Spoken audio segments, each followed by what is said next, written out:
Prime Minister Netanyahu met with leaders from the organization of IDF disabled veterans, vowing swift action to redress the system. The hardship of wounded and disabled IDF veterans is real. It's been many years since their benefits were updated. Both first aid and comprehensive reform are needed. I received the letter that you sent to the defense minister. Following that, I coordinated with him that we will bring first aid and all comprehensive reforms that includes treatment for the wounded, disabled, and those with post-traumatic stress, for everyone. We'll do this within 2 weeks of the government.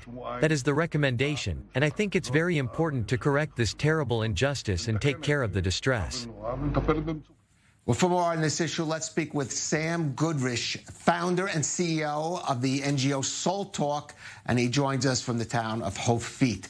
And Sam, maybe we could start. Tell us a little about your personal story and how that led to the founding of Soul Talk. Hi, good evening. So my personal story is I finished the army in 2004 after serving 3 years in the paratroopers. And like many other people, it took me 10 years, until the age of 31 to realize that what I'm suffering from is PTSD, and that it's related to things that I went through in the army. And after a 3-year, I'd call it rehab and treatment, and getting back on my feet, I decided that it can't carry on this situation where it takes people 10, 20, 30 years to wake up. And basically what we do in Soul Talk is raise the awareness and legitimacy for processing combat experiences.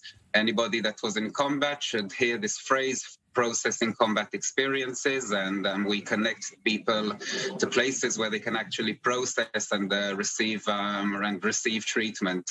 So basically we set out proactively. We have activities in India where people go for the big trip straight after the army, and ambassadors in universities, which is the next level in Israeli life. After you finish the army, you go traveling and then into university, and all in order to catch people as close as they can to when they finish the army, because the longer you wait, the harder it is to treat it.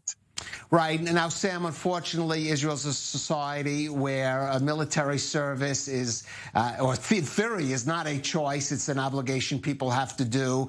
And there is a certain Israeli ethos of the soldier must get on with his duty no matter what. Is that a problem in terms of the society recognizing something like PTSD, in which the wounds are not visible, the injuries are not something that may be apparent to most people who haven't been through experiences like you and other combat veterans? So like you said, yes, there is the stigma issue, which has left people alone, lonely, not speaking about this for many, many generations. I'm very, very happy to say, thanks to Soul Talk's work and thanks to the work of many other organizations in Israel these past 3 years, it is something that is becoming more spoken, and especially younger guys around the age of 20, 21, they started already to realize that if you speak about things that are tough, it doesn't mean that you're weak. And slowly, we're managing to dissolve the stigma, and saying, okay, you can still stay this Israeli macho. We're not changing anything. Just this Israeli macho today knows that to talk about things and process things is the way to get rid of some things which, are sitting on us.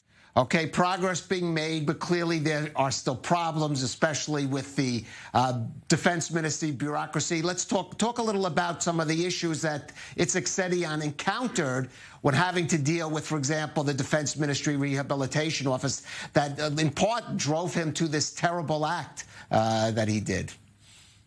So yes, I don't know his exact story, what he went through there, but I can tell you my story and the story of many people around me, and I'm guessing what he went through is very, very similar. Is basically they do everything to make sure that you just give up.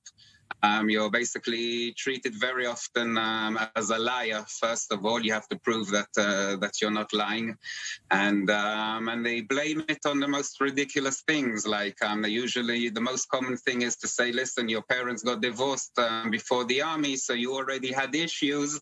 And that's why that's why you're suffering now. It's nothing to do with the army.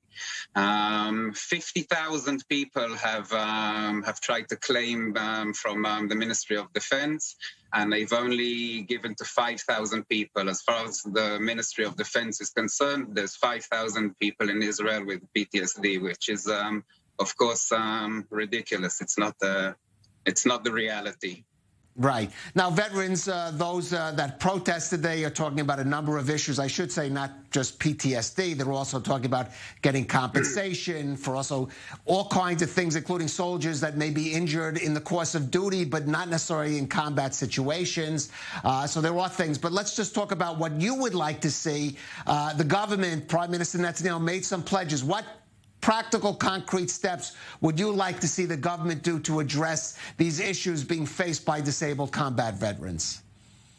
So basically, like you said, Netanyahu, he said within 2 weeks he's going to make changes and reforms. There's many things. I'm not even sure where to start with. Some people would say this isn't something that the Ministry of Defense needs to take care of. We have social national insurance. Give it to a different organization. The Ministry of Defense shouldn't be taking care of this. Another issue is if you want to be recognized by the Ministry of the Defense, the beginning of the process is to meet one of their psychologists and one of their psychiatrists, and he decides if you're even qualified to carry on. And so maybe it should be an external psychologist that doesn't belong to them that checks this. And basically, there's many things. They say to you, okay, we're going to recognize you, but temporarily now, just for a year. And it doesn't help a young person get up on his feet and move forward when he knows another year, I've got another committee. What will happen? Will they carry on giving to me? Will they not carry on giving to me? There's really many changes. It's a root problem here. It's not like, a few branches. Right. It's really a root problem.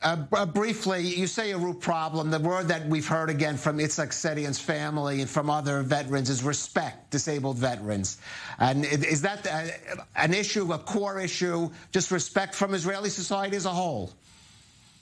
Yes. I think the Israeli society, I think they have the respect. It's really specifically this specific office inside the Ministry of Defense. That's where everybody's finger is pointing.